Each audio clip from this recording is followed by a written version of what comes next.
একটি বড় শহরে দুই বোন থাকত। বড় বোন ফুলবানু তার স্বামী ও মেয়েকে নিয়ে গ্রামের এক ছোট্ট ঘরে সুখে শান্তিতে দিন কাটাত। তার স্বামী ছিল একজন দিনমজুর। ছোট বোন নসিমন শহরের এক বিলাসবহুল বাড়িতে থাকত। তার স্বামী ছিল শহরের অনেক বড় বিজনেসম্যান। এছাড়াও তাদের প্রচুর ধন সম্পদ ছিল। নসিমন তার মেয়ের প্রথম জন্মদিনে একটি বিশাল অনুষ্ঠানের আয়োজন করল। সে তার সব ধনী বন্ধু আর আত্মীয়দের নিমন্ত্রণ করল। সেদিন সকাল থেকে নসিমনের বাড়িতে জমজমাট সাজসজ্জা। দামি গাড়ি আসা যাওয়া করছে আর বিদেশি খাবারের সুগন্ধে চারদিকে মো মো করছে। নসিমনের স্বামী এসে তাকে বলল, নসিমন, অতিথিরা আসতে শুরু করেছে। তুমি কি নিচে যাওয়ার জন্য রেডি? আর তুমি কি তোমার বড় বোন ফুলবানু আপাকে আসতে বলেছ? আমি তো তোমাকে তাকেও দাওয়াত দিতে বলেছিলাম। হ্যাঁ হ্যাঁ, সেও চলে আসবে, তুমি চিন্তা করো না। আর সে অনেক খুশিও হবে। আচ্ছা শোনো, তুমি যাও, তুমি বড় অতিথিদের দেখো, আমি আসছি। এই বলে নসিমন মনে মনে বলতে থাকে, আমি কেন সেই গরিব ফুলবানুকে ডাকতে যাব? আমার পার্টিতে যখন আমার বান্ধবীরা দেখবে আমার গরিব বোন ছেঁড়া পুরনো কাপড় পরে এসেছে, তখন আমার কতটা অপমান হবে। ওরা আসলে তো আমার সব মান সম্মান চলে যাবে। দুপুর গড়িয়ে যেতেই শহরের সব ধনী মহিলারা সেজে গুজে নসিমনের প্রাসাদের দিকে যাচ্ছিল। রাস্তার একটি সরু গলি দিয়ে যাওয়ার সময় তারা ফুলবানুর ছোট ভাঙা কুঁড়ে ঘরটি দেখতে পেলেন। ফুলবানু তখন তাদের বাড়ির সামনের উঠোনে ঝাড়ু দিচ্ছিল। ও ফুলবানু বোন, তুমি এখনো এখানে? তোমার ছোট বোন নসিমনের বাড়িতে আজ এত বড় পার্টি, তার মেয়ের জন্মদিনের পার্টি তো আজ। তা তুমি তো তার খালা, তোমার তো সবার আগে যাওয়া উচিত ছিল। ফুলবানু শুনে চমকে গেল। ও হ্যাঁ হ্যাঁ, আমি জানি, আমি ঘরের কাজগুলো সেরেই যাব। আপনারা যান, আমি একটু পরে আসছি। ঠিক আছে, তাড়াতাড়ি এসো। আমরা শুনেছি নসিমন নাকি দুবাই থেকে স্পেশাল রাঁধুনি এনেছে, আর তাদের পার্টির খাবার নাকি এমন যে সবাই আঙুল চেটে পুটে খাচ্ছে। হ্যাঁ বোন, এটা তো খুবই আনন্দের খবর। আপনারা যান, আমি রেডি হয়ে আসছি। মহিলারা চলে যেতেই ফুলবানুর মুখ ম্লান হয়ে গেল। আমার আপন ছোট বোন, আর সে আমাকে একবার মনেও করল না। হয়তো এতই ব্যস্ত ছিল যে ভুলে গেছে আমার কথা। না হলে এত বড় খুশির দিনে সে কেন আমাকে ডাকবে না? নিশ্চয়ই কাজের চাপে মাথা থেকে বেরিয়ে গেছে। ও প্রকাশ, শুনছো গো? আজ নসিমনের মেয়ের জন্মদিন। ওই মহিলারা বলছিলেন, আমি তো মাসি হয়ে গেছি, আমাদের যাওয়া উচিত। এটা তো খুব ভালো খবর ফুলবানু, কিন্তু সে তো তোমাকে ডাকেনি, তাই না? নিমন্ত্রণ ছাড়া যাওয়া, তাছাড়া তাদের তো অনেক বড় অনুষ্ঠান। আমার এটা ঠিক লাগছে না। তাছাড়া সেখানে গেলে তোমার অপমান হতে পারে। আরে কি যে বলো না তুমি, ও তো আমার ছোট বোন, ওর ভুল হতেই পারে। এত বড় আনন্দের দিনে ও তো নিয়মকানুন দেখতে হয় না। মা, চলো না, আমিও আমার ছোট বোনকে দেখতে যাই। আমি তো ওর বড় আপু। হ্যাঁ গো, আমরা দুজনেই যাই। নসিমন আমাদের দেখে খুব খুশি হবে, তুমি চিন্তা করো না।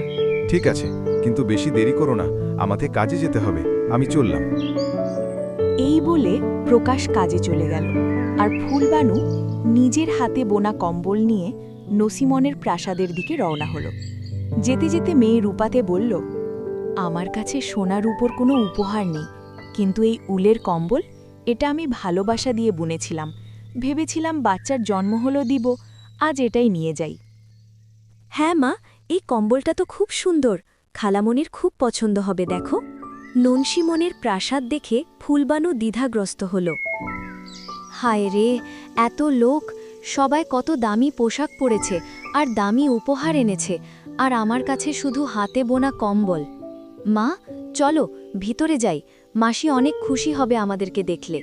একটু থাম তো বাবা, আমার এখানে কিছুই ভালো লাগছে না। সব মহিলারা ডিজাইনার শাড়ি আর লক্ষ টাকার গহনা পরে এসেছে। ঠিক তখনই নছিমনের চোখ দরজার দিকে গেল। হে উপরওয়ালা, এই ফুলবানু এখানে কিভাবে আসলো? নিমন্ত্রণ করলাম না, তাও চলে আসলো। যদি কেউ জেনে যায় এ আমার বোন, আমার সব মান সম্মান আজ মাটিতে মিশে যাবে। আমাকে এখনই কিছু করতে হবে। শুনুন তো, আমি এক্ষুনি আসছি, আপনি ততক্ষণ অতিথিদের সামলান। আরে, তুমি পার্টির মাঝখান থেকে কোথায় যাচ্ছ আবার? আসলে আমার খুব জরুরি একটা কাজের কথা মনে পড়েছে, 2 মিনিটে আসছি। নসিমন তাড়াতাড়ি উঠে ফুলবানুর দিকে এগিয়ে গেল। অভিনন্দন আমার বোন, ওপারবালা তোমার মেয়ের দীর্ঘ জীবন দিক। আমি খুব খুশি যে আজ খালামণি হলাম। দেখো, কিছু মনে করো না, কিন্তু তোমাকে আমি এই জন্যই ডাকিনি, কারণ এখানে আমার অনেক ব্যবসায়িক বন্ধুরা আছে। যদি তারা তোমার দারিদ্রতার কথা জানতে পারে, তাহলে তারা আমাকে নিয়ে ঠাট্টা করবে। তোমাদের যদি এত আসার ইচ্ছাই হয়, তাহলে কিছু ভালো পোশাক পরে আসতে। আমাকে ক্ষমা করে দে বোন, আমি শুধু তোর খুশিতে সামিল হতে চেয়েছিলাম। আমি আমার প্রিয় ভাগ্নির জন্য হাতে বোনা কম্বল এনেছি, এটা তুই রাখ। আরে, আমার বাচ্চার কাছে আগে থেকেই বিদেশ থেকে আনা কম্বল আর সোনার উপহার আছে। এই পুরনো উলের কম্বলের কি দরকার ছিল? একবার দেখো তো লোকেরা কি কি এনেছে, কত দামি দামি উপহার। আমার অন্য বান্ধবীরা আসছে, যদি তারা তোমাকে দেখে ফেলে, তুমি চলো তাড়াতাড়ি ওই স্টোর রুমের দিকে চলো। নসিমন ফুলবানু ও তার ছেলেকে তাদের স্টোর রুমের দিকে টেনে নিয়ে গেল। এবার শোনো, তোমরা দুজনে এই রুম থেকে একেবারেই বাইরে বেরোবে না। কাউকে বলবে না যে তোমরা আমার আত্মীয়, বুঝেছ?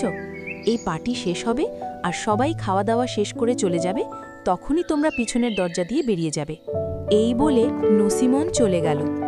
এদিকে ফুলবানু মেঝেতে বসে কাঁদতে লাগল। মা, তোমার বাবা ঠিকই বলেছিল, আমাদের এখানে নিমন্ত্রণ ছাড়া আসা উচিত হয়নি। হে উপরওয়ালা, আমার আজ খুব বড় ভুল হয়ে গেল। মা, তুমি কেন কাঁদছ? খালামণি আমাদের সাথে এমন করল কেন? সে কি আমাদের তার মেয়েকে দেখতেও দেবে না? কিছুক্ষণ পর নছিমনের দুজন ধনী প্রতিবেশী ভুল করে স্টোর রুমের কাছে এলেন। তোমরা কারা?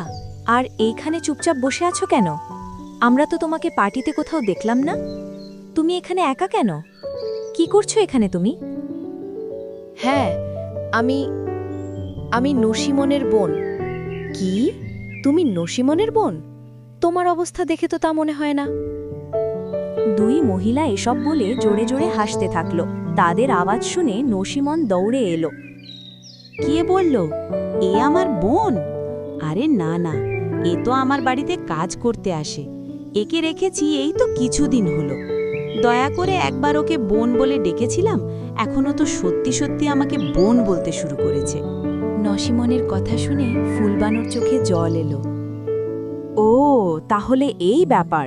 কত বড় সাহস! কাজের লোক হয়ে নিজেকে তোমার বোন বলছে। অবাক ব্যাপার। চলো নসিমন, আমরা যাই এখান থেকে।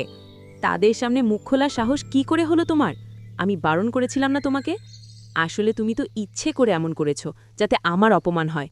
তুমি তো আমার বোন না, তুমি আমার শত্রু। নছিমন, আমাকে ক্ষমা করে দে। ওরা হঠাৎ করে এসে প্রশ্ন করতে শুরু করলো, আমি ঘাবড়ে গেলাম আর মুখ ফসকে বেরিয়ে গেছে কথাটা। আমি ইচ্ছে করে বলিনি বোন। আবার বোন বলছো তুমি আমায়? মিথ্যে বলছো তুমি, একটুও বিশ্বাস করি না আমি তোমাকে। ইচ্ছে করে বলেছ তুমি। আমার মেয়ের বিশেষ দিনটা নষ্ট করে দিলে তুমি। এখান থেকে চলে যাও এক্ষুনি, তোমার মুখ আর কখনোই দেখাবে না। কিছুক্ষণ পর নছিমনের দরজায় আবার কড়া নাড়ার শব্দ হলো। নছিমন বিরক্ত হয়ে বাইরে গিয়ে দেখল উঠোনে একজন বয়স্ক ভিক্ষুক দাঁড়িয়ে আছে। মা, আমি অনেক দূর থেকে আসছি, তুমি আমাকে একটু জল দিতে পারো? আমার খুব পিপাসা পেয়েছে। আরে বের হও এখান থেকে, ভিক্ষা চাইতে চলে এসেছে, অন্য কোথাও যাও। নছিমন তাকে তাড়িয়ে দিল। ভিক্ষুক হাঁটতে হাঁটতে গ্রামের কাছে পৌঁছালো। ঠিক সেই সময় ফুলবানু ও তার মেয়েকে নিয়ে কাঁদতে কাঁদতে যাচ্ছিল।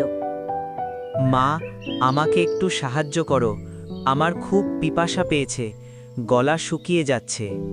হ্যাঁ বাবা, নিশ্চয়ই। আমার বাড়ি তো এখান থেকে খানিকটা দূরে। আপনি একটু দাঁড়ান, এখানে একটা কুয়ো আছে, আমি সেখান থেকে ঠান্ডা জল নিয়ে আসছি। রূপা, তুমি বাড়িতে যাও, আমি বাবাকে জল খাইয়ে আসছি। বাবা, আপনি গাছের নিচে বিশ্রাম করুন। ফুলবানু কুয়ো থেকে জল নিয়ে এলো। নিন বাবা, জল পান করুন। মা, তুমি আজ শুধু আমাকে জল খাওয়াওনি, তুমি আমার জীবন বাঁচিয়েছ। উপরওয়ালা তোমাকে সর্বদা সুখী রাখুন, দোয়া করি। এটা তো আমার কর্তব্য ছিল বাবা। এ কি, আপনাকে খুব দুর্বল লাগছে বাবা? কোথা থেকে এসেছেন আপনি? আমার বাড়িতে চলুন এখন, একটু বিশ্রাম নিয়ে তারপর যাবেন। আর একটু খাবার খেলে আপনার ভালো লাগবে। মা, আমি অনেক দূর থেকে আসছি। তুমি জল পান করিয়েছ, এটাই অনেক। আর কিছু লাগবে না, আমি এখন চলি। না বাবা, তা বললে হবে না। আপনি আমার বাবার মতো। আপনাকে দেখে আমার বাবার কথা মনে পড়ছে। আপনি আমার বাড়ি চলুন, খাবার খেলে আপনি একটু শক্তি পাবেন। ঠিক আছে মা, তুমি যখন এত করে বলছো তাহলে চলো যাই। ফুলবানু ভিক্ষুককে তার নিজের ছোট কুঁড়ে ঘরে নিয়ে এলো। তারপর তার জন্য ডাল আর রুটি নিয়ে এলো। বাবা, মাফ করবেন, আমার কাছে এই সাধারণ খাবারই আছে, দয়া করে গ্রহণ করুন। মা, এটা কোনো সাধারণ খাবার নয়, এতে ভালোবাসা আর স্নেহের স্বাদ আছে। তোমার হাতে সত্যিই জাদু আছে। কিন্তু মা, তোমাকে এত মনমরা লাগছে কেন? আর তোমার চোখে জল কেন? তোমার কি হয়েছে? ফুলবানু তার বোনের খারাপ ব্যবহার সম্পর্কে সব বলে দিল। বাবা, আসলে আমারই ভুল হয়েছে। আমার সেখানে নিমন্ত্রণ ছাড়া যাওয়া উচিত হয়নি। মা, তুমি দুঃখ করো না, উপরওয়ালা সব দেখছে। তিনি নিশ্চয়ই এর বিচার করবেন। যারা মন থেকে ভালো হয় তাদের জীবনে বরকত কখনো না কখনো আসবেই। মা, তুমি আজকে আমার অনেক উপকার করেছো, কিন্তু আমার কাছে তোমাকে দেওয়ার মতো কিচ্ছু নেই। তুমি এই ফল 3টে রাখো, এর অলৌকিক ক্ষমতা আছে। যখন তোমার স্বামী আসবে তখন তোমরা 3জন এটা আমার আশীর্বাদ মনে করে খেয়ে নিও। এবার আমি চলি মা, উপরওয়ালা তোমার ভালো করবেন নিশ্চয়ই। ফুলবানু অনেক খুশি হলো আর ভিক্ষুককে বিদায় জানালো। কিছুক্ষণ পর প্রকাশ বাড়ি ফিরল। ফুলবানু সব খুলে বলল। তুমি খুব ভালো কাজ করেছো ফুলবানু, এটাই তো আসল ধর্ম। বাবা বলেছিলেন তুমি আসলে আমরা 3জনে যেন এই ফল 3টি খাই। তারা ফল খেলো মজা করে। সাথে সাথে তাদের কুঁড়ে ঘর একটি প্রাসাদে পরিণত হল। হে উপরবালা, এসব কি হচ্ছে? এসব কি সেই বাবার ফলের অলৌকিক ক্ষমতা? তুমি ঠিক বলেছ ফুলবানু, আমার মনে হয় তিনি কোনো সাধারণ মানুষ ছিলেন না। কিছুদিনের মধ্যেই নসিমনের স্বামীর ব্যবসায় অনেক টাকা লস হয়। ফলে তার বাড়ির অবস্থা খারাপ হতে লাগল। মালকিন, আমি আর কাজে আসতে পারবো না। আমার ছেলের বিদেশে চাকরি হয়েছে। এভাবে হঠাৎ করে তুমি কাজ ছেড়ে যেতে পারো না। আমি একা একা কি করে এত বড় বাড়ি আর বাচ্চাকে সামলাবো? নসিমন ঘরের কাজ করে ক্লান্ত হয়ে পড়ল। হে উপরবালা, আমি কি করি? আমার ফুলবানুকে ডাকা উচিত। তাকে টাকা দিয়ে আমি সব কাজ করিয়ে নিতে পারি। পরের দিন সকালে নসিমন ফুলবানুকে খুঁজতে তার গ্রামে পৌঁছালো। কিন্তু সেখানে তার কুঁড়েঘরের জায়গায় একটি বিশাল প্রাসাদ দেখে সে অবাক হল। ফুলবানুর কুঁড়েঘরটি কোথায় গেল? এই বিশাল প্রাসাদটি কার? নসিমন দ্রুত ভেতরে গিয়ে ফুলবানুকে দেখতে পেল। আরে ফুলবানু, তুই এখানে কি করছিস? আর এত বড় প্রাসাদটি কার? নসিমান, আমার বোন, তুমি এসেছো? চলো ভিতরে গিয়ে বসি। আর এই বাড়িটা আমারই। কি? এটা কিভাবে সম্ভব? তুই মিথ্যে বলছিস। তোর তো ছোট কুঁড়ে ঘর ছিল।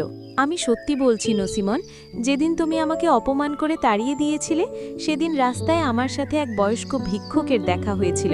আমি তাকে জল পান করাই, তারপর বাসায় এনে খাবার খাওয়াই। তিনি আমাকে আশীর্বাদ স্বরূপ 3টি অলৌকিক ফল দেন। তারপর যখন আমরা সেই ফলগুলো খেলাম তখনই সব পরিবর্তন হয়ে গেল। কি? একজন ভিক্ষুককে জল দেওয়ার ফলে এত কিছু পাওয়া গেল? তুই মজা করছিস আমার সাথে। না নসিমন, এটা সত্যি। তিনি কোনো সাধারণ ভিক্ষুক ছিল না। তুই আমার হক কেড়ে নিয়েছিস ফুলবানু। ওই ভিক্ষুক প্রথমে আমার বাড়িতে এসেছিল। যদি আমি তাকে জল দিতাম তাহলে এই সম্পদ, প্রাসাদ সবকিছুই আমার হতো। এগুলো সব আমার অধিকার। না নসিমন, আমি কারোর অধিকার কেড়ে নিইনি। আমি শুধু একজন তৃষ্ণার্ত মানুষকে সাহায্য করেছিলাম। মিথ্যে। আমিও যাচ্ছি সেই ভিক্ষুককে খুঁজতে। নছিমন ভিক্ষুককে খুঁজতে গিয়ে এক সাধুর কাছে পৌঁছালো। মা, তোমার বোন তার কৃতকর্মের প্রাপ্য পেয়েছে। সে তোমার অধিকার কেড়ে নেয়নি। আর তুমি তো আগে থেকেই ধনী, তোমার কিসের অভাব? আপনি মুখ বন্ধ করুন। ওগুলো সব আমার অধিকার ছিল। আমি এখানে সেই ভিক্ষুকের ঠিকানা জানতে এসেছি। ফুলবানুর প্রশংসা শুনতে আসিনি। আমার কাছে অনেক টাকা আছে। আমি অন্য কোনোভাবে ঠিক তাকে খুঁজে নেব। নছিমন সাধুকে অপমান করতে লাগলো। সাধুর চোখে ক্রোধ ফুটে উঠল। মূর্খ নারী, তুমি তোমার অহংকার আর লোভে অন্ধ হয়ে গেছো। এত বড় সাহস তোমার যে তুমি আমায় অপমান করো? আমি তোমাকে অভিশাপ দিচ্ছি। সাধু যেই অভিশাপ দিতে যাচ্ছিলেন তখনই ফুলবানু সেখানে দৌড়ে আসলো। বাবা, ওকে অভিশাপ দেবেন না, ও যে আমার বোন, ওর একটা ছোট বাচ্চা আছে, যদি ওর কিছু হয় তাহলে ওর বাচ্চার কি হবে? দয়া করে ওকে ক্ষমা করে দিন। মা, তোমার মনে কোনো হিংসা নেই, তোমার জন্য আজ আমি ওকে ক্ষমা করে দিচ্ছি। এসব দেখে নসিমন স্তম্ভিত হয়ে গেল। আমাকে মাফ করে দে বোন, আমি সব সময় তোকে ছোট করেছি, কিন্তু তুই আমার জীবন বাঁচালি। কোনো ব্যাপার না বোন, তুই যে তোর ভুল বুঝতে পেরেছিস সেটাই যথেষ্ট। কিন্তু তুমি এখানে কিভাবে আসলে? তুমি রেগে বেরিয়ে গেলে। আমার ভয় হলো যে তুমি রেগে কোনো ভুল না করে বসো, তাই তোমার পিছু পিছু দৌড়ে এলাম। তুমি মহান, আমার প্রিয় বোন। দুই বোন ভালোবেসে একে অপরকে আলিঙ্গন করল। নসিমন বাড়িতে পৌঁছে ক্ষমা চাইল। আপা, দুলাভাই, আমাকে ক্ষমা করে দিন, আমি আমার সব ভুলের জন্য মন থেকে লজ্জিত। আমরা তোমাকে ক্ষমা করে দিয়েছি নসিমন, এখন আমরা সুখে শান্তিতে সবাই মিলেমিশে থাকব। হ্যাঁ দুলাভাই, এখন আমরা সবকিছু আবার নতুন করে শুরু করব। আমার কারণে যে দূরত্ব সৃষ্টি হয়েছিল আমি সব মিটিয়ে দেব। দুই বোনের হৃদয়ে আবার সত্যিকারের ভালোবাসা ফিরে এলো। তারা বুঝতে পারল ভালো মনই আসলে সত্যিকারের সম্পদ, আর উপরওয়ালা সবসময় আমাদেরকে ভালো কাজের ফল দেন। গল্পটি কেমন লাগলো অবশ্যই জানাবেন। ভালো লাগলে নিয়মিত এমন সুন্দর গল্প পেতে সাবস্ক্রাইব করে আমাদের চ্যানেলের সাথেই থাকুন।